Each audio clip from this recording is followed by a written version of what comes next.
పాపాన్ని చేస్తున్నాను, నేను దేవుని దగ్గరికి ఎలా వెళ్ళను అంటే అన్ని కరెక్ట్ చేసుకున్న తర్వాత నేను దేవుని దగ్గరికి వెళ్ళాలనుకుంటున్నారండి. చాలామంది బాప్తిసం తీసుకోవడానికి కూడా భయపడిపోతున్నారు. ఎందుకు? దేవుని దగ్గరికి వెళ్తే ఇగో ఈ పని చేయకూడదు, ఆ పని చేయకూడదు, తాగకూడదు, ఇలా ఉండకూడదు, అమ్మో చాలా నిక్కచ్చిగా ఉండాలి, నేను ఉండగలనా, నేను అలా ఉండగలనా అని చాలామంది వెనక తీస్తున్నారు. కానీ దేవుడు ఏమంటున్నాడో తెలుసా? నువ్వు పరిశుద్ధంగా ఉంటే నువ్వు నాకు కావాలని కోరుకుంటున్నాడు అండి. స్టార్టింగ్లో కాదు, నువ్వు పాపిగా ఉన్నప్పుడే దేవుడు నీ కొరకు నేను వచ్చాను అంటున్నాడు. నీతిమంతుల కోసం కాదు నేను వచ్చింది, పాపులను పిలువ వచ్చితిని అంటాడు.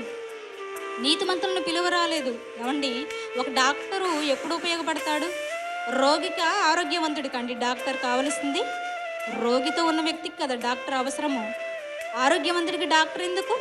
అలాగే నీతిమంతుడి కొరకు ఆయన రాలేదు, పాపుల కొరకే వచ్చాడు. అలా పాపములు ఉన్న వాళ్ళు దేవుడి దగ్గరకు రావటానికి నేను అన్నీ మానుకుంటేనే కానీ, అవన్నీ నువ్వు ఎలా మానుకుంటావు? దేవుని దగ్గరికి వస్తేనే కదా అవి మార్చుకోవాలి, అవి మానుకోవాలి అని మనకు అనిపించేది.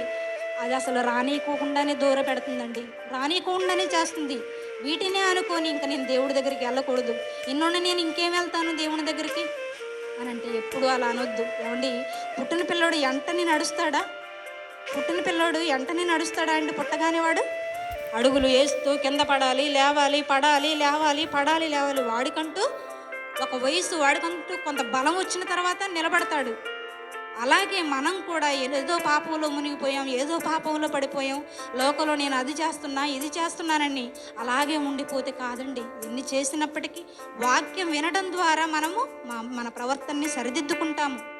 పిల్లరా, దేవుని మాటే వినకుండా మనం ఎంతసేపు ఆ లోకంలోనే మునిగిపోతే, ఇంక అలాగే మన ప్రాణం ముగిసిపోతే ఇంకేంటండి పరిస్థితి?